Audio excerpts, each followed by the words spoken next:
Hello everyone. आज की इस क्लास में सोशियोलॉजी के इम्पॉर्टेंट क्वेश्चंस कराए जाएंगे। टोटल क्वेश्चंस रहने वाले हैं 30। क्लास स्टार्ट हो इससे पहले आप सभी इस वीडियो को ज़्यादा से ज़्यादा लोगों के साथ शेयर ज़रूर कर दीजिए। अगर आप नेट JRF PGT JIC या फिर असिस्टेंट प्रोफेसर एग्ज़ाम की तैयारी कर रहे हैं सोशियोलॉजी से, तो इस चैनल के साथ जुड़कर यहाँ से आप अपनी स्टडी को कंप्लीट कर सकते हैं। प्लेलिस्ट में उन सभी वीडियोस के फोल्डर्स मिल जाएंगे, आप वहाँ से उन वीडियोस को देख सकते हैं। बस कुछ ही देर में क्लास स्टार्ट होने वाली है। आप सभी इस वीडियो को ज़्यादा से ज़्यादा लोगों के साथ शेयर ज़रूर कर दीजिए।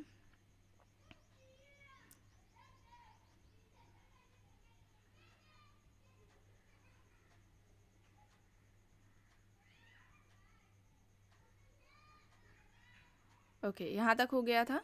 चलिए स्टार्ट करते हैं। प्रश्न है, किसने कहा कि परिस्थिति संस्थागत भूमिका है? परिस्थिति संस्थागत भूमिका है, यह कहना इनमें से किसका है? विकल्प दिए गए हैं यहाँ पर। Robert King Merton, Kingsley Davis, Ralph Linton. Robert King Merton, Kingsley Davis, Ralph Linton, Robert Bierstedt. परिस्थिति संस्थागत भूमिका है, यह इनमें से किसका कहना है? यहाँ पर सही हो जाएगा, परिस्थिति संस्थागत भूमिका है यह कहना रॉबर्ट बियरस्टेट का है। ऑप्शन डी यहाँ पर राइट आंसर हो जाएगा। परिस्थिति की बात की जाए यानी कि स्टेटस एंड रोल, परिस्थिति और भूमिका की बात की जाए तो सबसे पहले व्यवस्थित तरीके से जो अध्ययन किया था वो किया था रॉल्फ लिंटन ने। किसने किया था? रॉल्फ लिंटन ने किया था सबसे पहले व्यवस्थित तरीके से परिस्थिति और भूमिका का अध्ययन अपनी पुस्तक द स्टडी ऑफ मैन में, जिसमें कि उन्होंने परिस्थिति के दो प्रकार भी बताए थे, प्रदत्त परिस्थिति और अर्जित परिस्थिति। एंड स्टेटस एंड रोल, इस पर क्लासेस ली जा चुकी हैं, जिसका कि आपको प्लेलिस्ट में फोल्डर भी मिल जाएगा। एंड जितने भी चैनल से नए लोग जुड़ रहे हैं, पहली बार इस क्लास को देख रहे हैं, वे सभी प्लेलिस्ट जरूर चेक कर लीजिए। अभी तक जितने भी टॉपिक्स कंप्लीट कराए गए हैं, जितने भी क्लासेस ली गई हैं, उन सभी का फोल्डर बना दिया गया है, जो कि आपको चैनल के प्लेलिस्ट में मिल जाएगा। एंड ये इंपॉर्टेंट टॉपिक है, इससे संबंधित प्रश्न आपके एग्जाम्स में पूछे जाते हैं। चलिए आगे देखते हैं। प्रश्न है, समाजशास्त्र सामाजिक संस्थाओं का विज्ञान है या किसने परिभाषित किया? विकल्प हैं Durkheim, HM Johnson, Max Weber, Auguste Comte. समाजशास्त्र सामाजिक संस्थाओं का विज्ञान है या किसका कहना है? यहाँ पर सही क्या हो जाएगा? Durkheim, Johnson, Max Weber, Auguste Comte. यहाँ पर ऑप्शंस दिए गए हैं। समाजशास्त्र सामाजिक संस्थाओं का विज्ञान है, यह इनमें से किसका कहना है? सही हो जाएगा Durkheim, email Durkheim. Option A यहाँ पर राइट आंसर हो जाएगा। अब इमाइल दुर्खीम है तो इनके बारे में आइए इंपॉर्टेंट बुक्स देख लेते हैं कौन कौन सी है। तो फर्स्ट इंपॉर्टेंट बुक है the division of labour in society. पहली बुक का नाम क्या है? The division of labour in society पहली बुक है। इसके अलावा the rules of sociological method है, ठीक है, the rules of sociological method है। फिर इसके अलावा द सुसाइड इनकी बुक है।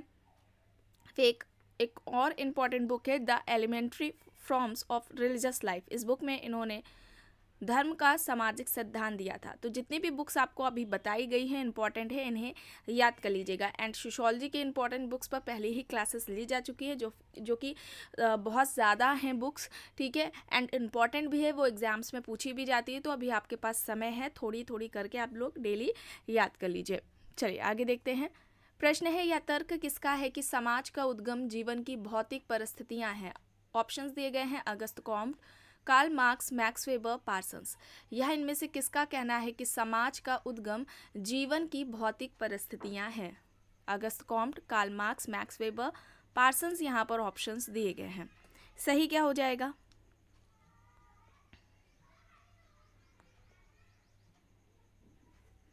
राइट आंसर यहाँ पर क्या होगा?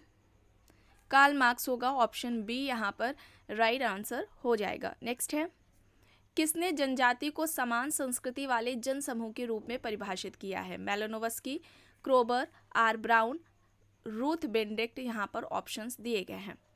देखिए, जनजाति यानी कि ट्राइबल सोसाइटी से भी कंप्लीट कराया जा चुका है। ये भी इम्पॉर्टेंट टॉपिक है, जिससे संबंधित आपको एग्जाम्स में क्वेश्चंस देखने को मिलेंगे। जनजाति को समान संस्कृति वाले जनसमूह के रूप में किसने परिभाषित किया है? तो यहाँ पर क्या हो जाएगा? राइट आंसर यहाँ पर क्या हो जाएगा? ऑप्शन बी हो जाएगा, ठीक है, बी हो जाएगा, क्रोबर। बी यहाँ पर राइट है, क्रोबर होगा यहाँ पर। नेक्स्ट है, जब उच्च जाति हिंदू चेतन या अचेतन रूप से निम्न जाति हिंदुओं के व्यवहार प्रतिमानों को अपनाते हैं या उनका अनुकरण करते हैं तो उसे क्या कहा जाएगा? संस्कृतिकरण, आधुनिकीकरण, जनतंत्रीकरण या फिर असंस्कृतिकरण? बताइए कौन सा विकल्प यहाँ पर सही होगा? जब उच्च जाति हिंदू चेतन या अचेतन रूप से निम्न जाति हिंदुओं के व्यवहार प्रतिमानों को अपनाते हैं, उनका अनुकरण करते हैं तो इस प्रक्रिया को क्या कहा जाएगा?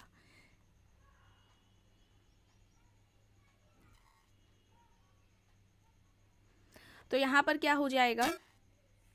असंस्कृतिकरण होगा। डी यहाँ पर राइट होगा। ठीक है, डी यहाँ पर राइट है। असंस्कृतिकरण की अवधारणा किसने दी है ये आपको कमेंट बॉक्स में बताना है। संस्कृतिकरण इसके ठीक विपरीत होती है। इसमें क्या होता है, इस प्रक्रिया में जब कोई निम्न हिंदू जाति या जनजाति किसी उच्च या द्विज जाति की जीवन शैली, रीति रिवाज, धार्मिक कर्मकांड को अपनाते इस विश्वास के साथ कि कुछ समय के बाद उनका पद सोपान में पहले से जो स्थान है वो बेहतर हो सकेगा, और यह जो अनुकरण है वो कई पीढ़ियों तक चलता है। ठीक है, और संस्कृतिकरण की अवधारणा किसने दी है? एम.एन. श्रीनिवास ने दी है। एम.एन. श्रीनिवास का ये कॉन्सेप्ट है संस्कृतिकरण का। असंस्कृतिकरण की अवधारणा किसने दी है ये आपको कमेंट बॉक्स में बताना है। चलिए आगे देखते हैं। प्रश्न है, आधुनिकीकरण के संबंध में निम्न व्याख्याओं पर विचार कीजिए। चलिए देखते हैं। पहला है, कृषि के क्षेत्र में आधुनिकीकरण निर्वाह खेती से व्यावसायिक उत्पादन की ओर रूपांतरण है। उद्योगों के क्षेत्र में आधुनिकीकरण मानव एवं पशु शक्ति के उपयोग से शक्ति चालित मशीनों की ओर रूपांतरण है। अब इसमें से कौन सा सही है? केवल एक सही है या फिर दूसरा सही है या फिर एक और दोनों ही सही हैं या फिर इनमें से कोई भी सही नहीं है? तो यहाँ पर ये दोनों ही हो जाएंगे सही। ऑप्शन सी यहाँ पर राइट होगा। नेक्स्ट है, जब किसी समाज में आधुनिक मूल्यों का प्रवेश होता है तब हम उसे आधुनिकीकरण कहते हैं। अब यह कथन किसका है? एम.एन. श्रीनिवास, योगेंद्र सिंह, ए.आर. देसाई, गुरनाम मिर्डॉल, यहाँ पर ऑप्शंस दिए गए हैं। किसी समाज में आधुनिक मूल्यों का जब प्रवेश होता है तब उसे हम आधुनिकीकरण कहते हैं, मॉडर्नाइजेशन कहते हैं, या कथन किसका है? बताइए। एम.एन. श्रीनिवास, योगेंद्र सिंह, ए.आर. देसाई, गुरनाम मिर्डॉल, यहाँ पर ऑप्शंस दिए गए हैं। सही यहाँ पर क्या हो जाएगा? योगेंद्र सिंह। योगेंद्र सिंह, ऑप्शन बी यहाँ पर राइट होगा। और आधुनिकीकरण की अवधारणा किसने दी है? एम.एन. श्रीनिवास ने दी है। ठीक है, एम.एन. श्रीनिवास ने आधुनिकीकरण की, संस्कृतिकरण की, धर्मनिरपेक्षीकरण, पश्चिमीकरण, प्रभुत्व जाति, ये सभी अवधारणाएं एम.एन. श्रीनिवास ने दी हैं, जो कि एग्जाम्स में पूछी जाती है, इसे भी याद रखिएगा। चलिए अब यहाँ पर देख लेते हैं प्रश्न। आर्थिक तंगी के कारण किसी गांव का भूमिहीन मजदूर किसी शहर जाकर फैक्ट्री का मजदूर बन जाता है, यह एक उदाहरण है। क्षैतिज गतिशीलता का, ऊर्ध्व गतिशीलता का, ऊर्ध्वाधर गतिशीलता का, या फिर सामाजिक गतिशीलता का? कौन सा ऑप्शन सही होगा? आर्थिक तंगी के कारण किसी गांव का भूमिहीन मजदूर किसी शहर जाकर फैक्ट्री का मजदूर बन जाता है, तो यह किसके अंतर्गत आएगा? सही क्या होगा यहाँ पर? इससे पहले वाली क्लास में बताया गया था। सोशल मोबिलिटी, सामाजिक गतिशीलता, इसका सबसे पहले बात किसने की थी? सोरोकिन ने की थी अपनी पुस्तक सोशल मोबिलिटी में, और ये बुक कब आती है? 1927 में। ठीक है, सोशल मोबिलिटी, सामाजिक गतिशीलता सोरोकिन की पुस्तक है जो कि 1927 में आती है। और सबसे पहले व्यवस्थित तरीके से सोरोकिन ने ही बात की थी सामाजिक गतिशीलता की। उसमें 2 प्रकार इन्होंने बताए थे। ठीक है, और ये यहाँ पर क्या हो जाएगा? क्षैतिज गतिशीलता हो जाएगा। ऑप्शन ए यहाँ पर राइट होगा। क्षैतिज गतिशीलता में पद यानी कि स्टेटस में किसी भी तरीके का कोई बदलाव नहीं आता, स्थान में परिवर्तन होता है। ठीक है, चलिए आगे देखते हैं। प्रश्न है, नगरीकरण एक प्रक्रिया है और नगरवाद एक परिस्थिति है, किसने कहा है? बर्गेल, एडरसन, घुरिये, राव, यहाँ पर ऑप्शंस दिए गए हैं। सही क्या होगा?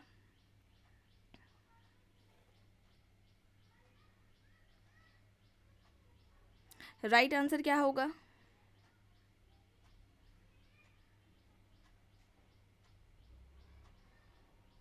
राइट आंसर यहाँ पर क्या हो जाएगा? बर्गेल हो जाएगा। ऑप्शन ए यहाँ पर राइट होगा। नेक्स्ट है, ग्रामीण क्षेत्रों को नगरीय क्षेत्रों में बदलने की प्रक्रिया का नाम ही नगरीकरण है। यह परिभाषा किसकी है? योगेंद्र सिंह, एम.एन. श्रीनिवास, ई.एफ. बर्गेल, डब्ल्यू.ई. मुरे। ग्रामीण क्षेत्रों को नगरीय क्षेत्रों में बदलने की प्रक्रिया का नाम ही नगरीकरण है। इस तरीके से नगरीकरण को किसने परिभाषित किया है? सही क्या हो जाएगा यहाँ पर? राइट आंसर यहाँ पर क्या होगा? बर्गेल होगा। सी यहाँ पर राइट होगा। एंड योगेंद्र सिंह यहाँ पर है। देखिए योगेंद्र सिंह के अगर कुछ इंपॉर्टेंस बुक्स के बारे में बात की जाए तो एक बुक है जो कि एग्जाम्स में कई बार पूछी जाती है, modernization of Indian tradition. Modernization of Indian tradition ये एक पुस्तक है इनकी। इसके अलावा सेकेंड है ideology and theory in Indian sociology. Ideology and theory in Indian sociology है। फिर इसके अलावा social stratification and change in India है। Social stratification and change in India ये भी पुस्तक इनकी योगेंद्र सिंह की है। ये इनकी इंपॉर्टेंट बुक्स हैं, इन्हें भी याद कर लीजिएगा। चलिए आगे देखते हैं। प्रश्न है, निम्न में से किसने प्रभु जाति की अवधारणा की आलोचना को अपने लेखन में प्रस्तुत किया? ऑप्शंस है सुरजीत सिन्हा, एस.सी. दुबे, आर.के. रॉय बर्मन या फिर इनमें से कोई नहीं। प्रभु जाति की अवधारणा की आलोचना को अपने लेखन में प्रस्तुत किया है, बताइए। प्रभुत्व जाति, इसे भी कंप्लीट कराया जा चुका है, इसकी पूरी अलग से क्लास ली गई थी। प्रभु जाति और संस्कृतिकरण की ये दोनों अवधारणाएं एम.एन. श्रीनिवास की है, जो कि महत्वपूर्ण है, एग्जाम्स में आपको देखने को मिलती है, पूछी जाती है। स्टेटमेंट ज़्यादातर अब कॉन्सेप्ट सीधे नहीं पूछे जाते हैं कि ये कॉन्सेप्ट किसका है, ठीक है, कॉन्सेप्ट है क्या, उसकी आलोचना में क्या कहा गया, उसकी विशेषताएं क्या हैं, इस तरीके से पूछा जाता है। तो आपका पूरा कॉन्सेप्ट क्लियर होना चाहिए और इस पर अलग अलग क्लासेस भी ली गई हैं, जिसका फोल्डर आपको मिल जाएगा एम.एन. श्रीनिवास की महत्वपूर्ण अवधारणाओं के नाम से। प्लेलिस्ट में आपको फोल्डर मिल जाएगा, जिसने भी ना देखा हो इसे ज़रूर देख लीजिएगा। एंड यहाँ पर सही क्या हो जाएगा? एस.सी. दुबे हो जाएगा। एस.सी. दुबे हो जाएगा। ऑप्शन बी यहाँ पर क्या होगा? राइट आंसर हो जाएगा, एस.सी. दुबे, ठीक है। अब देखिए प्रभुत्व जाति की या प्रभु जाति या प्रभावी जाति की बात की जाए, जिसे डोमिनेंट कास्ट कहा जाता है, ये कॉन्सेप्ट किसका है? एम.एन. श्रीनिवास का है। एम.एन. श्रीनिवास ने मैसूर के रामपुरा गाँव पर अध्ययन करके वहाँ पर ये कॉन्सेप्ट दिया था, ठीक है। मैसूर के रामपुरा गाँव पर अध्ययन किया था, फिर ये कॉन्सेप्ट दिया था। किस में दिया था? ये भी इंपॉर्टेंट हो जाता है, द डोमिनेंट कास्ट इन रामपुरा, ठीक है, द डोमिनेंट कास्ट इन रामपुरा में ये कॉन्सेप्ट दिया था। अब हम किसे प्रभुत्व जाति कहेंगे, ठीक है, इसे हम कह सकते हैं कि प्रभुत्व जाति के निर्धारण के जो तीन तत्व हैं या लक्षण हम कह लें, या विशेषताएं क्या होनी चाहिए, जैसे हम डोमिनेंट कास्ट कहेंगे, प्रभुत्व जाति कहेंगे, तो तीन बताई हैं एम.एन. श्रीनिवास ने। पहली तो संख्यात्मक शक्ति, संख्या में ज़्यादा होनी चाहिए। दूसरी आर्थिक शक्ति, आर्थिक शक्ति से मतलब उनका था श्रीनिवास का भूमि, ठीक है, कितना भूभाग है उनके पास, भूमि क्षेत्र।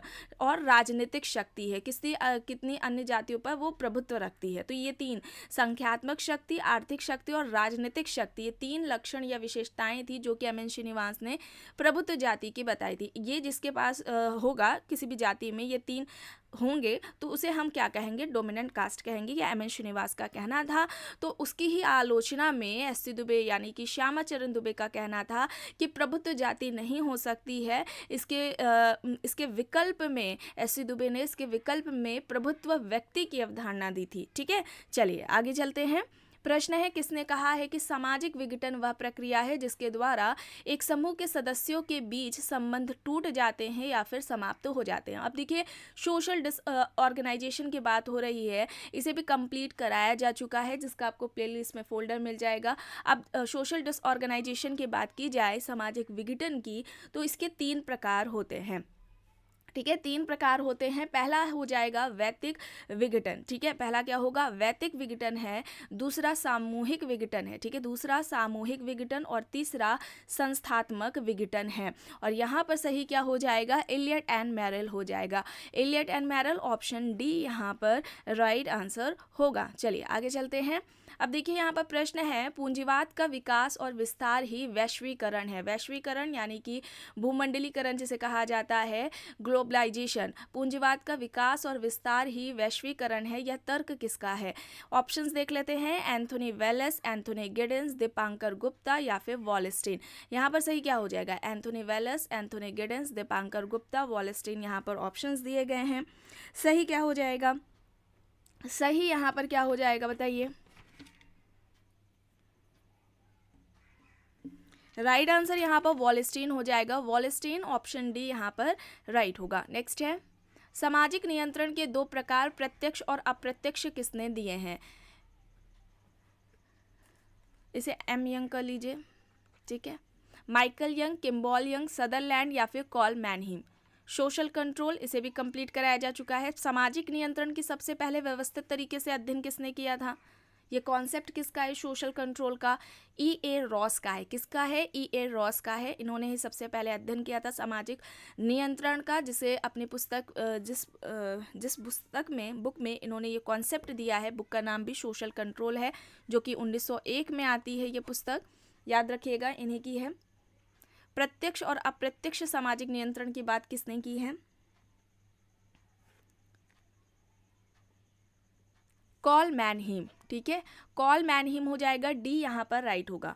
अगर बात की जाए किम्बॉल यंग की, ठीक है, किम्बॉल यंग की बात की जाए तो इन्होंने सकारात्मक और नकारात्मक नियंत्रण की बात की है। सकारात्मक सामाजिक नियंत्रण और नकारात्मक सामाजिक नियंत्रण की बात किम्बॉल यंग ने की है। इसके अलावा कूले एंड बर्नॉट की बात की जाए, जो कि इंपॉर्टेंट है, अक्सर पूछा जाता है, चेतन सामाजिक नियंत्रण और अचेतन सामाजिक नियंत्रण, दोनों नाम आपको याद रखने हैं, चार्ल्स कूले या बर्नॉट, ठीक है। चार्ल्स कूले एंड बर्नॉट ने चेतन और अचेतन सामाजिक नियंत्रण की बात की थी। इसके अलावा गुरविच एंड मूर ने भी 3 तरह के सामाजिक नियंत्रण की बात की है, संगठित सामाजिक नियंत्रण, असंगठित सामाजिक नियंत्रण और सहज सामाजिक नियंत्रण, ठीक है, ये याद रखिएगा। और सोशल कंट्रोल जिसने भी क्लासेस ना की हों, इसे भी ज़रूर देख लीजिएगा, प्लेलिस्ट में आपको फोल्डर मिल जाएगा, मोस्ट इंपॉर्टेंट है, इससे रिलेटेड MCQs कराए गए हैं और MCQs कराते कराते ही पूरा ये कॉन्सेप्ट आपका क्लियर करा दिया गया है। जो भी इंपॉर्टेंट फैक्ट्स हैं उन्हें भी क्लासेस में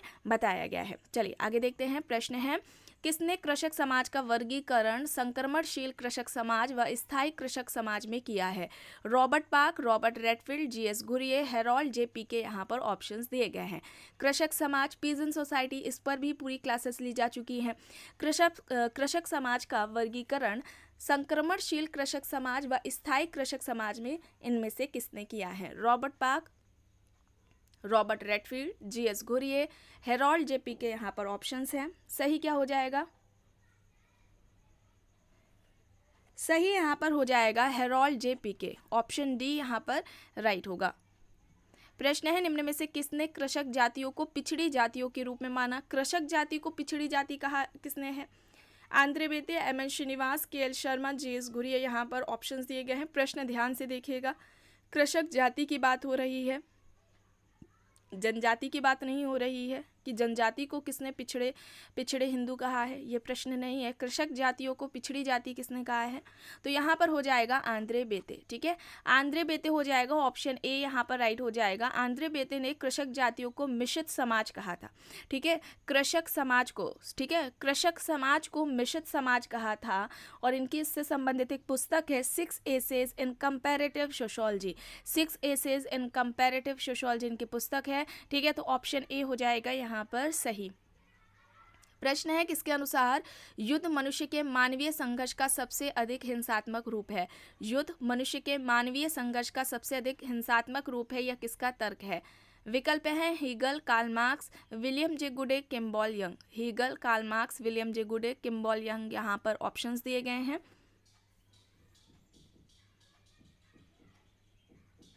सही यहाँ पर क्या होगा?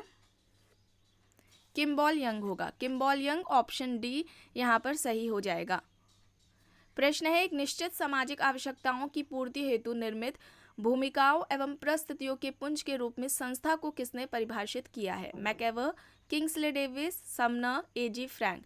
एक निश्चित सामाजिक आवश्यकताओं की पूर्ति हेतु निर्मित भूमिकाओं एवं परिस्थितियों के एक पुंज के रूप में संस्था को किसने परिभाषित किया है? मैकएवर, डेविस, समनर, A.G. फ्रैंक यहाँ पर ऑप्शंस दिए गए हैं।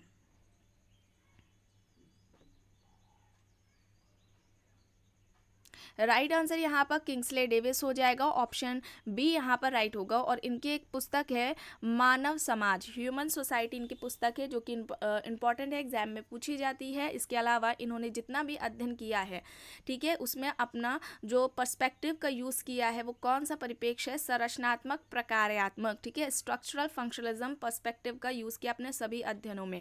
तो यहाँ पर हो जाएगा ऑप्शन बी राइट। प्रश्न है किसने पीढ़ियों की गहराई को संयुक्त परिवार का लक्षण बताया है? GS Ghurye, MN Srinivas, Irawati Karve, KM Kapadia. अभी हाल ही में फैमिली टॉपिक को कंप्लीट कराया गया है, काफ़ी डिटेलिंग में कराया गया है, यानी कि परिवार का अर्थ क्या है, कैसे उत्पत्ति हुई, उत्पत्ति के जो सिद्धांत है वो कौन कौन से हैं, परिवार के कितने प्रकार होते हैं, परिवार से संबंधित जो अवधारणाएं हैं वे कौन कौन सी हैं, परिवार पर जो समाजशास्त्रियों का अध्ययन रहा है कहाँ पर किया है, उससे संबंधित जो कॉन्सेप्ट उन्होंने दिए, इंपॉर्टेंट जो फैक्ट्स हैं उन सभी को बताया गया है, विशेषताएं क्या होती हैं, महत्वपूर्ण परिभाषाएं कौन कौन सी हैं, और लास्ट में एमसीक्यूज भी सॉल्व कराए गए हैं। तो इसे भी ज़रूर देख लीजिएगा, जिसने भी ना देखा हो, फैमिली नाम से फोल्डर आपको मिल जाएगा इसका। पीढ़ियों की गहराई को संयुक्त परिवार का लक्षण इनमें से किसने माना है? केएम कपाड़िया ने माना है। केएम कपाड़िया, ऑप्शन डी हो जाएगा यहाँ पर right. Marriage and family in India इनकी एक पुस्तक है जो कि एग्जाम्स में पूछी जाती है। Marriage and family in India, याद रखिएगा, marriage and family in India किसकी पुस्तक है? केएम कपाड़िया की है। चलिए आगे देखते हैं। प्रश्न है निम्न में से कौन सहयोगी प्रक्रिया का एक प्रकार नहीं है? अब देखिए यहाँ पर सहयोगी प्रक्रिया पूछी जा रही है, एक प्रकार नहीं है। समायोजन, सात्मीकरण, प्रतियोगिता और सहयोग दिया गया है। सोशल प्रोसेस सामाजिक प्रक्रिया में इसे कराया गया था। सहयोगी प्रक्रिया के बारे में, सामाजिक प्रक्रिया के जो प्रकार हैं वो गिलेन एंड गिलेन ने 3 बताए थे, समान सामाजिक प्रक्रिया, सहयोगी सामाजिक प्रक्रिया और असहयोगी प्रक्रिया। तो यहाँ पर सहयोगी प्रक्रिया का एक प्रकार नहीं है, वो हो जाएगा कंपटीशन, प्रतियोगिता या प्रतिस्पर्धा। ये किसके अंतर्गत आ जाएगा? असहयोगी सामाजिक प्रक्रिया के अंतर्गत आ जाएगा। बाकी के सारे समायोजन, सात्मीकरण और सहयोग ये सहयोगी प्रक्रिया के अंतर्गत आएंगे। ठीक है, क्लियर? चलिए आगे देखते हैं। प्रश्न है जॉर्ज सिमेल का समूह का एक, द्विक और त्रिक के रूप में वर्गीकरण निम्नलिखित में से किस पर आधारित है? आधार क्या है, किस आधार पर समूह का इन्होंने इस तरीके से वर्गीकरण दिया है? शारीरिक समीपता, सदस्यता की प्रकृति, सामाजिक संबंध या फिर समूह का आकार? ये आपके पीजीटी के एग्जाम में पूछा गया है कई बार, बताइए। शारीरिक समीपता, सदस्यता की प्रकृति, सामाजिक संबंध या फिर समूह का आकार? सही क्या हो जाएगा? राइट यहाँ पर होगा समूह का आकार। ठीक है, आकार होगा यहाँ पर समूह का, ऑप्शन डी हो जाएगा यहाँ पर सही। अब देखिए यहाँ पर प्रश्न है किसने मत व्यक्त किया है कि संयुक्त परिवार वह आधारशिला है जिस पर हिंदू सामाजिक संगठन निर्मित है? संयुक्त परिवार वह आधारशिला है जिस पर हिंदू सामाजिक संगठन निर्मित है, यह किसका कहना है? राधाकृष्णन, पीएन प्रभु, पीवी काणे, केएम कपाड़िया। बताइए। राधाकृष्णन, पीएन प्रभु, पीवी काणे या फिर केएम कपाड़िया, यहाँ पर ऑप्शंस दिए गए हैं।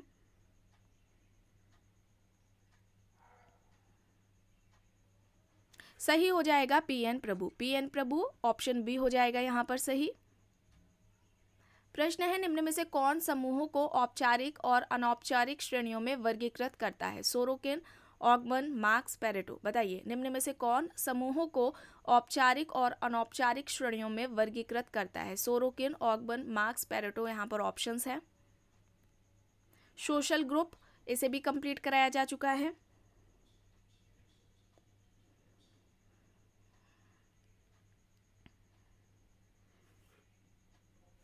और यहाँ पर सही हो जाएगा पेरेटो। पेरेटो, ऑप्शन डी यहाँ पर राइट होगा। नेक्स्ट है किसने सर्वप्रथम आर्थिक विनिमय तथा सामाजिक विनिमय में अंतर स्पष्ट किया है? आर्थिक विनिमय और सामाजिक विनिमय में अंतर सबसे पहले किसने किया?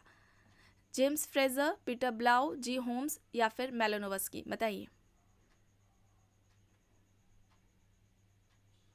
सही होगा मेलानोव्स्की, ऑप्शन डी यहाँ पर राइट होगा। मेलानोव्स्की व्यक्तिवादी प्रकारवादी हैं। ठीक है, इन्होंने मैजिक की भी बात की है, black magic and white magic, ठीक है। जादू के प्रकार बताए हैं, काला जादू और सफ़ेद जादू। इसके अलावा संस्कृति का कॉन्सेप्ट भी इन्होंने दिया ही है। मानवीय जो आवश्यकताएं हैं 3 तरह की होती है, मानवीय आवश्यकता का सिद्धांत इनका है, और जिसमें कि आवश्यकताएं 3 तरह की होती है इन्होंने बताई हैं, प्राथमिक आवश्यकता, द्वितीयक आवश्यकता और तृतीयक आवश्यकता। इन सभी आवश्यकताओं की पूर्ति का साधन इन्होंने कल्चर को बताया है, संस्कृति को बताया है, ठीक है। तो ये बातें आपको याद रखनी है, एग्जाम्स में पूछी जाती हैं। प्रश्न है कि एम कपाड़िया ने परिवार का अध्ययन कहाँ पर किया? नवसारी, महुआ, शामीरपेट या फिर रामनगर। नवसारी, महुआ, शामीरपेट या फिर रामनगर, यहाँ पर ऑप्शंस दिए गए हैं कि एम कपाड़िया ने परिवार का जो अध्ययन किया था वो कहाँ पर किया था। सही होगा नवसारी में, ठीक है। नवसारी ऑप्शन ए हो जाएगा यहाँ पर सही। प्रश्न है सामाजिक गतिशीलता की अधिक संभावना किस समाज में है? वर्ग आधारित खुला समाज में, या फिर जाति आधारित बंद समाज में, जनजातीय समाज में, या फिर वर्ग विहीन समाज में। सामाजिक गतिशीलता की अधिक संभावना इनमें से किस समाज में पाई जाएगी? जाहिर सी बात है वर्ग आधारित खुले समाज में होगी, ऑप्शन ए हो जाएगा यहाँ पर सही। प्रश्न है किस विद्वान ने तनाव को पारिवारिक विघटन का प्रमुख कारण माना? Kruger, Folsom, Mowrer, Elliott and Merrill. तनाव को पारिवारिक विघटन का प्रमुख कारण किसने माना है? Kruger, Folsom, Mowrer, Elliott and Merrill, यहाँ पर ऑप्शंस हैं। सही हो जाएगा इलियट एंड मेरेल, ठीक है। Elliott and Merrill option D होगा यहाँ पर सही। प्रश्न है जादू विज्ञान की दोगली बहन है, यह किसने कहा? फ्रेजर, मैरेट, टाइलर, मैक्स मूलर, यहाँ पर ऑप्शंस हैं। जादू विज्ञान की दोगली बहन है, यह किसका तर्क है? फ्रेजर का, ठीक है। फ्रेजर होगा, ऑप्शन ए होगा यहाँ पर सही। प्रश्न है धर्मनिरपेक्षीकरण शब्द का अर्थ है जो कुछ पहले धार्मिक माना जाता था अब वह वैसा नहीं माना जा रहा है। किसने परिभाषित किया इस तरीके से धर्मनिरपेक्षीकरण को? विकल्प में है A R Desai, Yogendra Singh, M N Srinivas, S C Dube. A R Desai, Yogendra Singh, M N Srinivas, S C Dube, यहाँ पर ऑप्शंस हैं। सही यहाँ पर क्या हो जाएगा? M N Srinivas. M N Srinivas, option C यहाँ पर राइट है। एंड लास्ट क्वेश्चन है महुआ में संयुक्त परिवार की संरचनात्मक एवं प्रकार्यात्मक एकता का अध्ययन किसने किया है? K M Kapadia, Neera Desai, I P Desai या फिर ए एम शाह। महुआ में संयुक्त परिवार की संरचनात्मक एवं प्रकार्यात्मक एकता का अध्ययन किसने किया है?